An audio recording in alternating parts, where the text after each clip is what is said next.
अविनाश के boss mister रजत अपनी पत्नी नीलम के साथ घर पर डिनर के लिए आ रहे थे। इसी वजह से अविनाश अपनी माँ सुषमा और बड़ी भाभी नीलम से सारी तैयारी करने के लिए कह रहा था। अविनाश, तेरे बॉस कब तक आएंगे रे? भैया मेरी बात हो गई है, 6 बजे तक आ जाएंगे। नीलम भाभी एक काम करना, आप बढ़िया सा खाना तैयार कर देना। चिकन उसी स्टाइल में तैयार करना जैसा आप हमेशा बनाते हो। साथ में मलाई कोफ्ता, शाही पनीर, दाल, जो भी आपको बेस्ट लगे बना देना। और ये सब आपको अकेले ही करना पड़ेगा क्योंकि साक्षी के बस की बात तो है नहीं कि वो बढ़िया खाना बना सके। आप तो जानते ही हो वो गांव की है, इसीलिए वो फिर अपने हिसाब से बना देगी। और मैं नहीं चाहता कि एक छोटी सी गलती के कारण मेरी बात खराब हो जाए और मेरा इंप्रेशन अच्छा ना पड़े। अब आपको ही संभालना है। अरे तू चिंता क्यों कर रहा है? आज की रसोई की सारी जिम्मेदारी नीलम संभाल रही है। साक्षी को बस थोड़ा बहुत ऊपर का काम ही देंगे। हाँ अविनाश भैया, आप चिंता मत करो, मैं सारी रसोई संभाल लूंगी। ऐसा खाना बनाऊंगी कि आपके बॉस और उनकी पत्नी उंगलियां चाटते रह जाएंगे। नीलम ने सबको कह तो दिया कि वो सारी रसोई संभाल लेगी, पर वो बहुत चालाक थी। उसे जानबूझकर भोली भाली साक्षी से पंगा लेने की आदत थी। बना तो मैं सब कुछ दूंगी देवर जी, पर नीलम जब तक पंगा नहीं लेती तब तक उसके कलेजे को ठंडक नहीं पड़ती। बहुत दिनों से साक्षी को माँ जी की डांट नहीं पड़ी, क्यों ना आज ही ये कर लिया जाए। साक्षी, जरा मेरे साथ रसोई में तो आना। हाँ भाभी, अभी आती हूँ। देखो साक्षी, तुम्हें पता है आज देवर जी के बॉस अपनी पत्नी के साथ खाने पर आ रहे हैं और मैं जानती हूँ कि तुम बहुत अच्छा खाना बनाती हो, पर यहाँ पर तुम्हारे साथ कोई भी ठीक से बात नहीं करता। ये देखकर मुझे बहुत दुख होता है, पर एक रास्ता है जिससे माँ जी और देवर जी खुश भी हो जाएंगे और तुमसे बहुत प्यार से बात भी करने लगेंगे। अच्छा भाभी, बताओ ना फिर मैं ऐसा क्या करूँ? एक काम करो, तुम ना चिकन बना दो। तुम अच्छा बढ़िया चिकन बना लेती हो ना? हाँ भाभी, गाँव में तो मैं बहुत बढ़िया चिकन बनाती थी, पर यहाँ पर मुझे मौका ही नहीं मिला। आज मैं अपने हाथों का बहुत बढ़िया चिकन बनाऊंगी जैसा गांव में बनाती थी। तो ठीक है, चिकन की सब्जी आज तुम बनाओगे, मैं बाकी का खाना बना दूंगी। नीलम मन ही मन हंस रही थी। उसे लगा कि उसकी चाल कामयाब हो गई। वो सारा खाना बनाकर रसोई से बाहर चली जाती है, पर साक्षी अभी भी एक ऐसी सब्जी बना रही थी। वो थी आलू चिकन की सब्जी। साक्षी आलू चिकन की सब्जी बनाकर तैयार कर देती है। इतनी देर में नीलम रसोई में आ जाती है और शोर मचा देती है। माँ जी, अविनाश भैया, ये देखिए साक्षी ने क्या कर दिया। मैं कुछ देर के लिए बाहर क्या गई, इसने तो चिकन की सब्जी बनाकर भी तैयार कर दी और आपने मना किया था कि ये कुछ नहीं बनाएगी। क्या? ये क्या, आलू की सब्जी में चिकन क्यों डाला? ये कैसी सी सब्जी बना दी है तुमने साक्षी? ये तुम जानबूझकर कर रही हो ताकि अविनाश का प्रमोशन रुक जाए। माँ जी, वो ऐसी बात नहीं, ये वो। माँ, दरवाजे की घंटी बजी है, लगता है सर आ गए हैं। अब ये सब छोड़ो और शांत हो जाओ, हमें उन्हें अटेंड करना है। ये सब हम बाद में बात करेंगे। अब कोई और चिकन तो बना हुआ था नहीं, इस वजह से साक्षी के हाथों की बनी आलू चिकन की सब्जी ही बॉस के आगे रखनी पड़ी। पर जब बॉस ने आलू चिकन की सब्जी देखी तो वो बहुत खुश हुए। आलू चिकन की सब्जी, भाई वाह। तुम्हें कैसे पता अविनाश कि यह सब्जी मेरी फेवरेट है? उषा मेरे लिए अक्सर बनाती है। हाँ, और जब आलू चिकन की सब्जी हो तो उसके सामने तो ये कुछ और खाते ही नहीं है। वैसे सब्जी बहुत स्वादिष्ट बनी है। किसने बनाई? साक्षी तपाक से बोली। जी, ये सब्जी मैंने बनाई है। हाँ, हमारी बहू साक्षी बहुत ही स्वादिष्ट आलू चिकन की सब्जी बनाती है, हम तो इससे बहुत बनवाते हैं। साक्षी अपनी सास की शक्ल देख रही थी। वो हैरान थी कि इससे पहले तो उसने ये सब्जी कभी बनाई ही नहीं थी। इधर नीलम का मुंह बन जाता है क्योंकि जैसा उसने सोचा था वैसा बिल्कुल भी नहीं हुआ, बल्कि सास और अविनाश सचमुच उस दिन साक्षी से बहुत खुश हुए क्योंकि अविनाश के बॉस बहुत खुश होकर उनके घर से गए थे।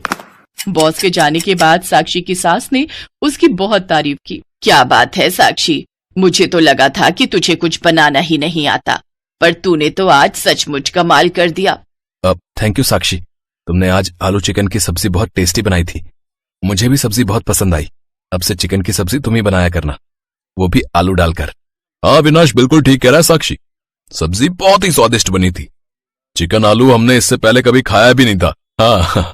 कुल मिलाकर सब लोग उस दिन साक्षी की बहुत तारीफ करते हैं और नीलम देखती रह जाती है। तभी कहते हैं कि हमेशा अच्छा करो और अच्छा सोचो तो तुम्हारे साथ हमेशा अच्छा होगा। भोली भाली साक्षी ने अच्छा सोचा तो उसके साथ भी आज अच्छा ही हुआ। सपना, प्रीति और भूमि की शादी शहर में बसे 3 भाइयों आलोक, पराग और रौनक से हो जाती है। शादी करके तीनों जैसे ही अपने ससुराल आती हैं तो हाथ में आरती की थाली लिए उनकी सास जानकी उनका गृह प्रवेश करवाते हुए कहती है, आओ मेरी तीनों बहुओं, अब अपने पैरों से इस कलश को गिराकर अंदर आ जाओ। जी सासू माँ। बड़ा सा ससुराल देखकर तीनों देसी बहुएं टशन में बोलती हैं, हाय दैया, ये तो एकदम फिल्म स्टार शाहरुख खान के घर जैसा घर है प्रीति। हाँ सपना, अगर ऐसा घर अपने गांव में होवे ना तो गर्दा गर्दा मच जाई। हमको तो अपनी आंखन पर विश्वास नहीं हो रहा है कि हमारी शादी इतना बड़ घर में हुई है। उनकी बातें सुनकर उनकी ननद श्रुति कहती है, ओ गॉड, अभी इन्हें आए एक पल भी नहीं हुआ और इन्होंने अपनी गवारपंथी दिखानी शुरू कर दी। जरा अपने कायदे में रहकर बात करो ननद जी, आप हम तीनों बहनों के बारे में नहीं जानती हैं। अरे पूरे बनारस में हम तीनों बहनें अपने जुगाड़ूपन के लिए फेमस हैं, फेमस। ओहो, अब बस भी करो तुम ननद भाभी ने अभी से ही नोक-झोंक शुरू कर दी। चलो अब मेरे तीनों बेटे अपनी अपनी बीवियों को उनके कमरे दिखा दो। अगले दिन सुबह तड़के 5 बजते ही तीनों बहुओं की आंख खुल जाती है और वो किचन में साफ सफाई पर लग जाती हैं। तभी उनकी ननद श्रुति किचन में जाती है तो वो देखती है कि उसकी तीनों भाभियां मिट्टी से बर्तन घिस रही होती हैं। अरे मेरी मंद बुद्धि भाभियों, ये सब क्या गंद मचा रखा है? और तुम तीनों को नींद नहीं आ रही है क्या जो आधी रात को ये खटर पटर लगा रखी है? उक्का है ना ननद जी, हमरे गांव में तो सुबह 5 बजे सब जग जावत है और हमरे गांव में तो मिट्टी से ही बर्तन मांजते हैं। हाँ, इससे 2 फायदा है, एक तो बर्तन भी अच्छे से चमक जावत है और साथ ही साबुन के पैसा के भी बचत हो जात है। अरे पर ये तुम्हारा बनारस गांव नहीं बल्कि मुंबई शहर है, यहाँ ये सब जुगाड़ूपन मत दिखाओ और अपनी ये सब बचकानी हरकतें बंद करो प्लीज। श्रुति तीनों जुगाड़ बहुओं को झड़प कर चली जाती है। ऐसे ही कुछ दिन बीत जाते हैं। एक रोज जब वो तीनों किचन में खाना बना रही होती हैं कि तभी सिलेंडर खत्म हो जाता है। अरे मोरी मैया, ये चूल्हा तो लगता है बिता गया। अरे बहू, रोटियां बन गई हो तो जल्दी से ले आओ। अरे बाप रे, अब क्या होगा? हमको जल्दी से अपना कौनो जुगाड़ लगाना होगा। तभी उनका ध्यान पूजा घर में रखी लकड़ियों पर जाता है। बस फिर क्या था, वो 4 ईंटें लेकर आती हैं और उसका चूल्हा बनाकर उसमें गर्मा गर्म रोटी बनाकर सबको खिलाती हैं। पता नहीं क्यों लेकिन कुछ धुएं धुएं की स्मेल आ रही है। सही कहा भैया। तभी उन सबकी नजर किचन में से निकल रहे धुएं पर जाती है। सभी दौड़ते हुए किचन में जाते हैं। अरे मेरी भोली बहू, जब किचन में गैस सिलेंडर है तो फिर तुम तीनों चूल्हा क्यों फूंक रही हो? सासू माँ, आपका सिलेंडर तो कब का बाय बाय बोल गया, इसीलिए हम जुगाड़ लगाकर चूल्हा जलाई लिए। वो सब तो ठीक है मेरी जुगाड़ू बहू, मगर तुम ये लकड़ियाँ कहाँ से उठा कर ले आई? सासू माँ, ये तो हम पूजा घर में रखी लकड़ियाँ लाए हैं। अपनी जुगाड़ू बहुओं की हरकतें देखकर जानकी कहती है, अरे बैल बुद्धि बहुओं, वो तो चंदन की लकड़ियाँ थी जिसे मैंने हवन के लिए मंगवाया था और तुमने चंदन की लकड़ियाँ रोटी सेकने में फूंक दी। ओहो, अब जो हो गया सो हो गया सासू माँ, अब हमको माफी दे दियो। इतना कहकर तीनों बहुएं माफी मांगकर मामले को ठंडा कर देती हैं। ऐसे ही समय बीतता है। फिर एक सुबह जब सब नाश्ता कर रहे थे तो गिलास में रखा जूस रौनक के फोन पर गिर जाता है और उसका फोन भीग जाता है। ओह नो, आज ही मुझे मीटिंग के लिए बाहर जाना था और आज ही इस फोन को भी खराब होना था। शॉप वाला तो इसे रिपेयर करने में 2-3 दिन का टाइम लगा देगा। अरे पति देव, अपना फोन हमको दो, हम अभी इसे बिना पैसा खर्च किए ठीक कर देंगे। अरे मेरी गवार भाभी, इस फोन को जुगाड़ की नहीं बल्कि दुकानदार की जरूरत है। अब अपनी कोई जुगाड़पंती करके भैया के इस फोन को डेड बॉडी में मत बदल देना। इसके बाद श्रुति उस फोन को कपड़े से पोंछकर कुछ देर धूप में रखकर फिर उसे चावल के कनस्तर में डाल देती है और ठीक 1 घंटे बाद फोन रौनक को देती है और टशन मारते हुए अपनी ननद से कहती है, क्या हुआ ननद जी, भेजा चक्रा आ गया का हमार जुगाड़ देखकर? अरे वाह भूमि, तुमने तो सचमुच में 1 घंटे के अंदर ही मेरा फोन बिल्कुल ठीक कर दिया। देखा हमरा कमाल, फोन भी झट से ठीक हो गया और पैसा भी बच गया। अरे जुग जुग जियो मेरी प्यारी बहुओं, आज तो सचमुच तुमने बचत करके सर्वगुण संपन्न बहुओं वाला काम किया है।